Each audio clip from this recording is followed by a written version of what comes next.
Bonjour à tous et bienvenue dans cette nouvelle vidéo de Le Point Sport. On va analyser l'arrivée de Christophe Galtier au PSG. Alors, avant que cette vidéo commence, n'hésitez pas à la partager, à la liker, à vous abonner. C'est très important, ça permet de soutenir la chaîne et ça permet de me soutenir pour les prochains contenus. On peut donc passer à la vidéo. Alors déjà, j'aimerais juste parler sur la précédente vidéo que j'avais fait, où j'ai fait une vidéo pour l'arrivée potentielle de Zinedine Zidane au PSG. Qu'est-ce que je disais à l'époque? Je disais que pour moi, il n'arriverait ni au PSG, ni en équipe de France. Bon bah... Voilà, hein. En tout cas, il va pas arriver au PSG. Maintenant, ça semble très improbable. Mais il peut encore arriver en équipe de France. Bon, encore une fois, même si les performances ont été absolument cataclysmiques de l'équipe de France sur cette sélection, je pense qu'en Coupe du Monde, ils feront quelque chose et que Deschamps sera prolongé. Maintenant, c'est pas sûr. Et clairement, Zidane a encore une porte ouverte pour l'équipe de France. Bon, bah du coup, passons à Christophe Galtier.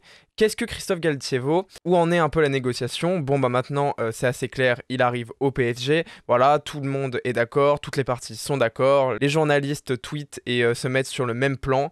Clairement, c'est Christophe Galtier, le prochain entraîneur du Paris Saint-Germain. C'est une nouvelle qui est assez décevante pour la plupart des supporters parisiens qui passent quand même de potentiellement Zinedine Zidane au point qu'il y a eu un tweet qui disait It's made à...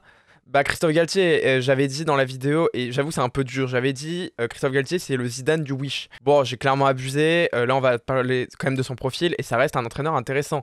Mais oui, c'est sûr que pour moi, c'est un entraîneur très insuffisant par rapport à la présence du PSG. Évidemment, hein, ça se trouve il va faire des performances exceptionnelles, ça se trouve il va être très bon, et tant mieux, je n'attends que ça. Mais sur le papier, il correspond à très peu de choses qu'on attendait. Qu'est-ce qu'on attendait? On attendait un entraîneur expérimenté. Parce que oui, on en a un peu ras-le-bol des entraîneurs jeunes ou alors des entraîneurs qui n'ont pas joué dans des grands clubs. On ne connaît pas leur gestion des gros égos. On ne connaît pas leur gestion européenne. D'ailleurs, Galtier, on sait que sa gestion européenne est pas très bonne.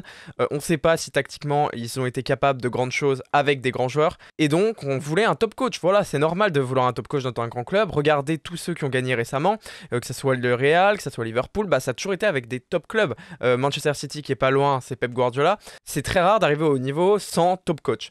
Et Galtier, bah, il coche pas ses cases. Voilà, bon, il a été à Nice, là, c'est un peu une catastrophe. À Lille, c'est très bien, mais c'était en Ligue 1. En Europe, c'était pas ouf. Et finalement, ça a souvent été comme ça dans sa carrière. Très bon au national, mais avec des égos et des équipes moyennes, mais pas forcément exceptionnelles à l'international. Et le PSG, c'est littéralement un club qui n'est jugé que sur ça. Donc clairement, j'ai du mal à comprendre pourquoi ils le prennent. Voilà, j'ai du mal à comprendre pourquoi est-ce qu'il est vu comme le meilleur, et surtout, en quoi est-ce qu'il est vraiment meilleur que Pochettino. Bon, bah c'est sûr que ça pourra quasiment qu'être meilleur quand on voit ce qu'a fait Pochettino cette saison. Malgré tout, bah, je m'interroge quand même, parce que vraiment, il y a des problèmes, vraiment, et ses réserves, j'en ai beaucoup. Notamment, bah, sa gestion tactique.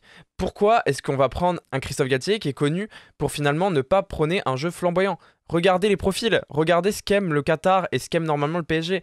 On est plutôt sur un type de club qui a une histoire avec un jeu assez flamboyant, avec de la possession, avec une attaque forte. Et d'ailleurs, quand on regarde les profils qu'on a aujourd'hui, bah c'est ce qu'on a en fait. On a une attaque forte, on sait que Christophe Galtier aime le gros pressing. Vous croyez vraiment que ça va être Messi, Kylian Mbappé ou Neymar qui vont faire du pressing? Non.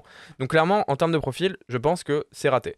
Et en bilan, je pense que Christophe Galtier n'est pas forcément la meilleure recrue pour le PSG, mais je lui souhaite quand même bonne chance. Merci à tous, c'était Le Point Sport. Salut!